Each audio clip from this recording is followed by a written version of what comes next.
సిద్దిపేట జిల్లా నంగనూరు మండలం నార్మెట్టాలో నూతనంగా నిర్మించిన ఆయిల్ ఫామ్ ఫ్యాక్టరీని ఈ నెల 22వ తేదీన రాష్ట్ర ముఖ్యమంత్రి రేవంత్ రెడ్డి ప్రారంభిస్తారని, రైతులు అధిక సంఖ్యలో పాల్గొనాలని రాష్ట్ర రవాణా మరియు బీసీ సంక్షేమ శాఖ మంత్రి పొన్నం ప్రభాకర్ తెలిపారు. హుస్నాబాద్ వ్యవసాయ మార్కెట్ కమిటీలో వ్యవసాయ యాంత్రీకరణ పథకంలో భాగంగా మంత్రి పొన్నం ప్రభాకర్ చేతుల మీదుగా అక్కన్నపేట, హుస్నాబాద్, కోహెడ మండలాలకు చెందిన 38 మంది రైతులకు 53,80,000 రూపాయల విలువగల 36 రోటోవేటర్లు, 2 స్ట్రాబెర్లను, వ్యవసాయ పరికరాలను 50% సబ్సిడీతో పంపిణీ చేశారు. సందర్భంగా మంత్రి మాట్లాడుతూ రైతులకు శ్రమను తగ్గించి అధిక దిగుబడులను సాధించేందుకు అమలు చేస్తున్న వ్యవసాయ యాంత్రీకరణ పథకం ద్వారా వ్యవసాయ పనిముట్లను తీసుకోవాలని రైతులకు సూచించారు.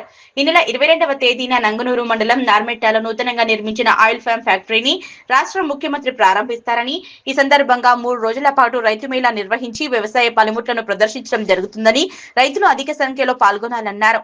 2-3 రోజుల్లో రాష్ట్ర వ్యవసాయ శాఖ మంత్రి తుమ్మల నాగేశ్వరరావుతో కలిసి సీఎం పర్యటన కోసం ఆయిల్ ఫామ్ ఫ్యాక్టరీని పరిశీలిస్తామన్నారు. వ్యవసాయ క్షేత్రంలో అధికంగా ఉపయోగపడే చిన్న పరికరాలను గతంలో రైతులకు అందించలేదని ఇప్పుడు అందిస్తున్నామన్నారు.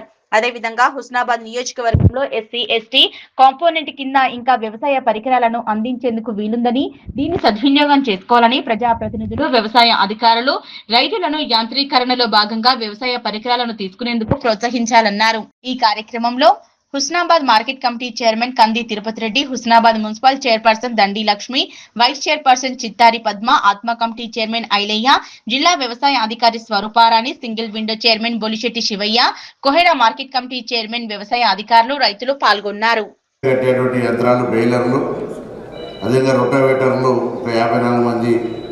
ఈ 3 మండలాలకు సిద్దిపేట జిల్లాకు సంబంధించి సైదాపూర్ను, చిగురు మామిడి అక్కడనే ఇంతకుముందే కరీంనగర్ జిల్లాకు సంబంధించి పంపిణీ చేయడం జరిగింది. అట్లనే హన్మకొండ జిల్లా కింద భీమదేవరపల్లి ఎరకతుర్తికి సంబంధించిన ఇష్యూ కూడా పంపిణీ చేయడం జరిగింది. ఈరోజు ఇక్కడ ఇస్తూ ఉన్నాం. జిల్లా వ్యవసాయ అధికారి గారు ఇప్పుడే మీ అందరికీ కూడా సూచన చేసినారు.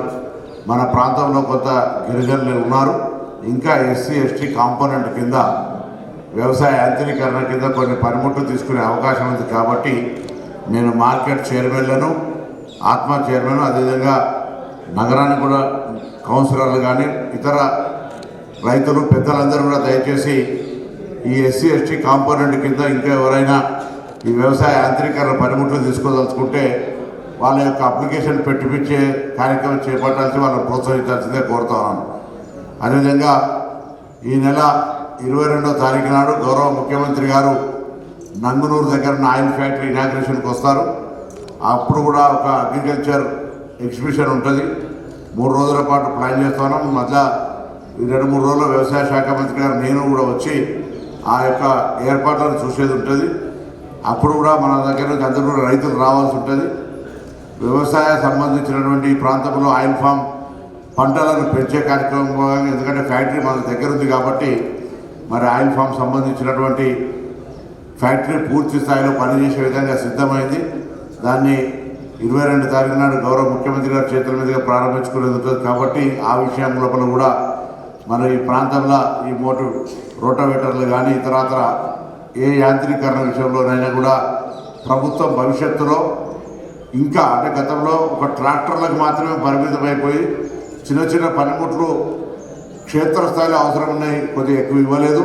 ఇప్పుడు ఒక ప్రణాళిక సిద్ధం చేసి క్షేత్రస్థాయిలో రైతులకు చాలా చిన్న అవసరాలకు ఉపయోగపడేటువంటి పనిముట్లను యాంత్రీకరణ, శ్రమ తగ్గించే విధంగా ఉండేటువంటి ఒక మెకనైజేషన్కి సంబంధించి అంశాలను ఇవ్వాలని నిర్ణయం చేసింది. కాబట్టి ఈ అంశం లోపల మరి రైతులందరూ కూడా, ముఖ్యంగా హుస్నాబాద్ నియోజకవర్గానికి సంబంధించిన రైతులు, తెలంగాణ రైతులు అందరూ కూడా వాడుకోవాలి. యాంత్రీకరణతోటి దిగుబడి ఎక్కువ చేసుకొని ఉత్పత్తిని మరి అధికంగా ఆదాయం పొందేటువంటి అవకాశం కూడా తీసుకోవాలనే సందర్భంగా నేను కోరుతూ, వేదిక ఉన్న పెద్దలందరూ కూడా ఆ దిశలో పనిచేసి ప్రాంత రైతులకు శ్రమను తగ్గించి ఆదాయాన్ని పెంచేటువంటి యాంత్రీకరణ విషయం లోపల వ్యవసాయ శాఖ సహకారం తీసుకొని మరి ముందుకు పోయే విధంగా మీ యొక్క భాగస్వామ్యాన్ని ఇవ్వాలని సందర్భంగా కోరుతూ మరొకసారి అందరికీ నా హృదయపూర్వకంగా ధన్యవాదాలు తెలియజేస్తాను.